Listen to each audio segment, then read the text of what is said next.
What's good, fans of fight fans? It's your boy JB Trap House Boxing back again with another video. Hey, shout out to the whole LDBC, man. Smash that like, subscribe button, and share the video always, and leave your thoughts and comments at the end of the video.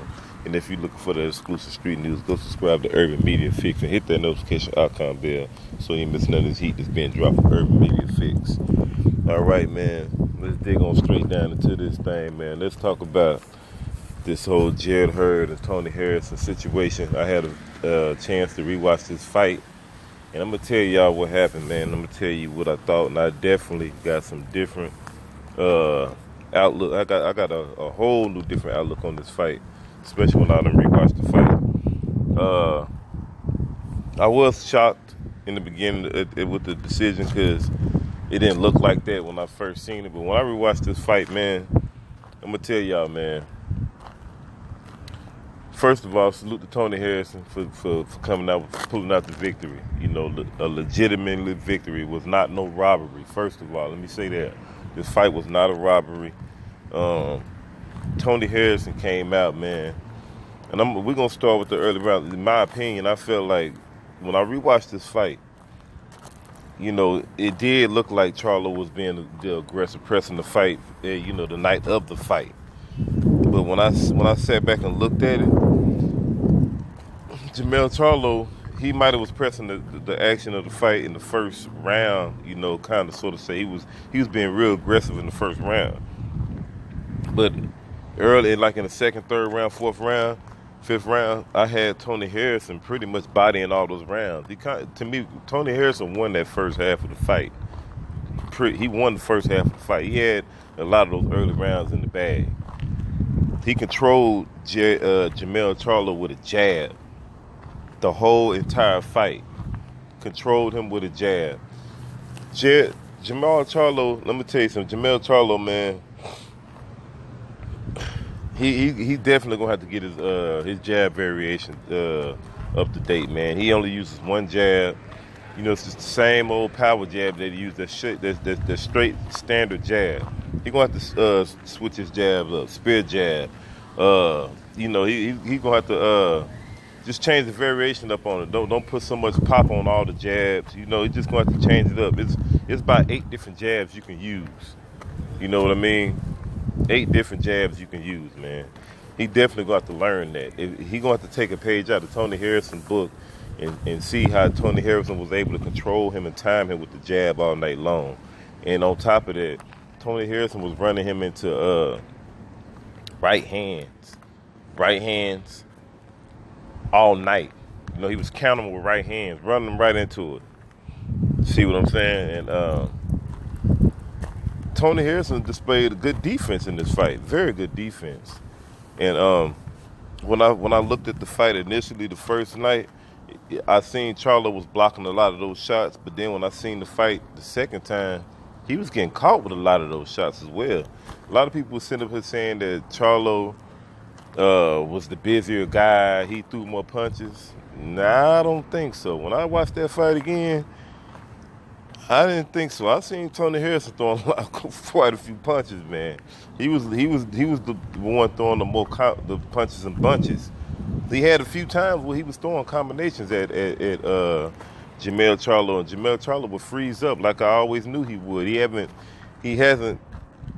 I'm gonna tell you, Jermell Charlo hasn't gotten past that yet. You know, when people throw punches at him, he freezes up. He been doing that, and see, he done got so far off of his power. He done made it this far off his power. And he said it that night. He was like, you know, he just been relying on his power, this, that, and the other. And when you on the top, when you fighting at this top level guys like this with Tony Harrison, you know, a lot of people ain't gonna look at Tony Harrison as a top level fighter. But I told y'all in a prediction that Tony Harrison is probably the best boxer, got the best skill set as a boxer, pound for pound, like boxer as being a boxer, skill wise. He's probably is like I told you. Probably the best in the business, man. That's my idea of a boxer. It's the same thing I said in my prediction video. You know, but I just thought that Jermell Charlo was going to get, at least catch up to him, at some point in time, but it didn't work like that. Man, it's been a whole lot of humble pie that's been passed. Yeah, my bad, family, man. These motherfuckers fucking up my goddamn video, man, with all this calling and shit. But yeah, man, it's been a whole bunch of humble pie that's been passed out this weekend, man. A whole bunch of humble pie. And to me, I thought both Charlos lost. To be honest with you, after I looked at it, I knew Jermell lost off rip. I knew that. But let's get back to Jermell and Tony, man. And I'm gonna tell you what else Tony Harrison was doing in this fight. He was doing, if you pay attention, if you go back and watch the fight, he was doing a pull counter with a jab and catching. He was catching Jermell Charlo a handful of times. If you go back and watch the fight, Jermell Charlo would throw a right hand, or he'll throw a right hand, and Tony Harrison would pull back and counter him with a jab. Sometimes he'll do a pull counter and counter the jab, counter over what's the name's jab, Jermell Charlo's jab with his jab. You know what I mean? He'll catch it, pull back, and counter over on top of his jab, and catch Charlo dead in his tracks. And see, the thing is, when it came down to the judges, and when I see what they seen in that fight, Jermell Charlo was missing a lot of punches, man. He wasn't connecting. You know, I hate to say it, Jermell Charlo wasn't really landing no punches until in the later round of the fight.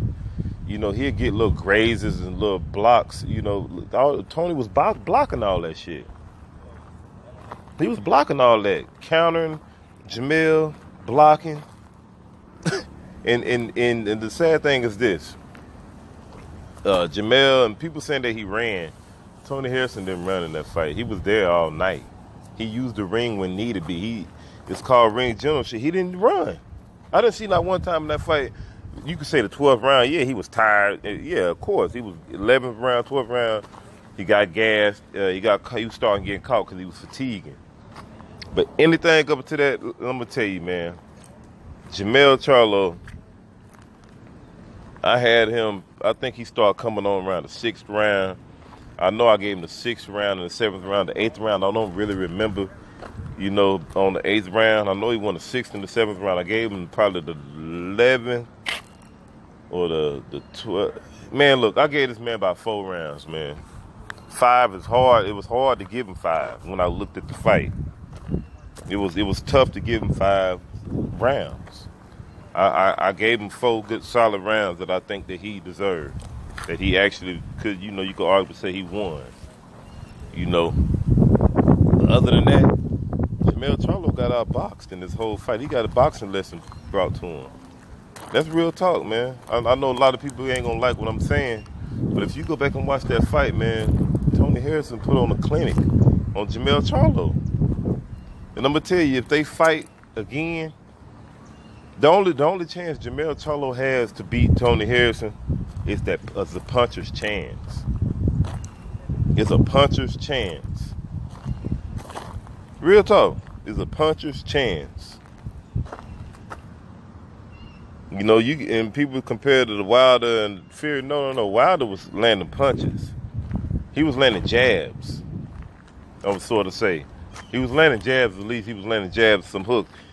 Charlo wasn't even landing no jabs. His jab was not effective at all because it was the same basic jab all night. It wasn't effective. You got to give a guy like Tony Harrison, he wasn't fainting. He's not, see, the thing about the Charlo, I noticed, they're not creative without the jab. That's the only thing they can create all their work off of the jab. They limited fighters. I wasn't impressed with Jermell Charlo. Jermell Charlo got to get it to the lab, man. He got to get it back right. Got to. No, I was not impressed at all. You know, he got a lot to work on. I think he just need to fight the way he need to fight, not this new system that the way he fighting, trying to fight. I'm not saying he trying to fight like Earl. I just think that he just need to come into his own style and fight that way. You know, fight that way. You know, this way when Jermell Charlo is being the stalker, he's not that effective. He don't know how to cut the ring off that good. And the thing is, you know, you got guys, he end up with Earl Spence sparring and shit. Earl Spence probably ain't doing too much boxing or using a ring like that. You know what I mean? That's just speculation. I'm not there when they sparring, but I'm just saying. You know. But yeah, man, he was getting controlled by a jab, man, all night long. He was getting right hands ran into. He was running the right hands all night. He just got some. I just think that Tony Harrison's style is just all bad. Jermell Charlo got to get. He had to rough and maul up Harrison in order to beat him. He's not gonna ever go in the center of the ring. He can't beat Tony Harrison. He's not gonna be able to outbox him. I told y'all in my prediction video. But y'all let me know what y'all think. This your boy JB, Trap House Boxing. With you, gonna subscribe to the channel, like, share the video. I always holler. Peace.